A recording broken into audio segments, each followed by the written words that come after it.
Then, let it go. Oh, hey y'all. My bad. You know, Mercury is in micro braids again, and I just needed a few extra minutes to align my Shakiras. Anyway, today we're talking self-care, loving on yourself, and all of the questions you had about how to do it right. Now, I asked you to hit me up with all of your questions, concerns, and thoughts, and I think that we're ready to get into it. So let me just hurry up and get on the lines and see if the planets are aligned. First caller.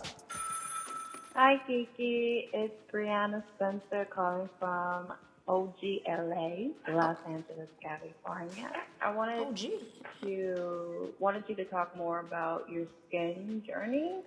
I have suffered from severe acne and scarring my whole life, and it's really made me very a little insecure, and especially about getting into certain spaces. Like, I really want to do certain things like you, but sometimes feel unsupported, very insecure about showing up.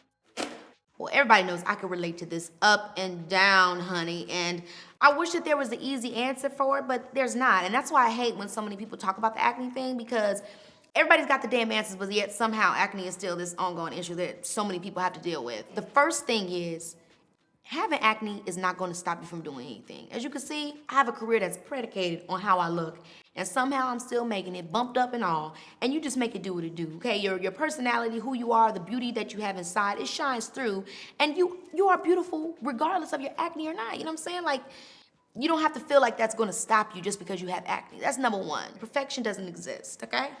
And the second thing I'd say is, it's like one of those things that's ongoing. There's no easy, quick fix. Invest as much as you can, when you can, into like an esthetician, someone that can help you with your skin like on a consistent basis. You know, think about taking certain things out your diet, you know what I'm saying? Check with your doctor to see if it's somebody that has to do with your adrenal glands or your hormones, because that's a whole nother set of issues. But it's a journey, and be patient with yourself, and know that, you know, a lot of other people are dealing with it too. And I just want to say to all the other people that's listening out, watching this, specifically plastic surgeons, how come Tanisha can come out your shop and get a booty so big in 30 minutes, but you can't clear up my skin in 15 minutes? What's going on? Next call. Hey, Keke, it's Robin. I'm in Dallas, but I'm from Detroit. So I up and moved, just literally up and moved my whole life from Michigan to Dallas in the span of a weekend. And I'm kind of wondering, have you ever did something so crazy? I mean, I literally bought an Airbnb for a month and said, hey, I'm just about to make something happen. I don't know. I just felt God telling me to move. Have you ever did something so spontaneous? And how did you keep your faith while you were in it? I love that question. And the reason why is because it reminds me of my life. Like, I remember when we first moved to California, my family and I, we uprooted with like only $800, you know, in our pocket. You know, I'm one of six, and drove to California 4 days and 3 nights.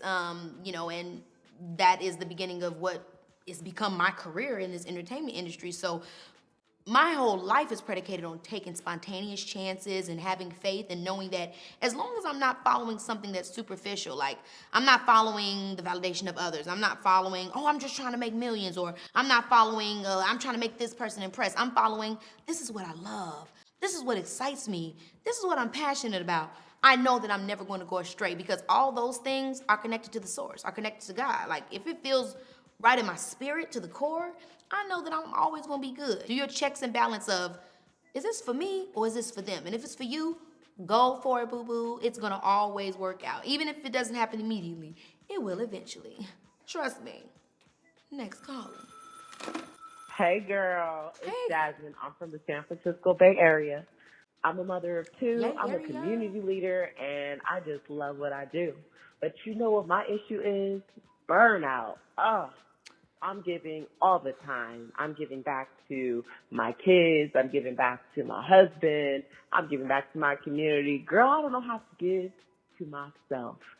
So, Keke, can you tell me some ways that I can give to myself? Thank you, girl.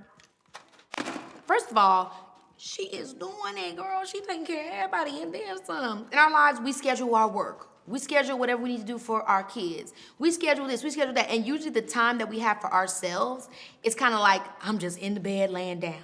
And that's not enough, right? You want productive self-time because that also is self-care. Sometimes, yes, self-care is you laying in the bed, watching your favorite show, binging a show, eating all you can eat.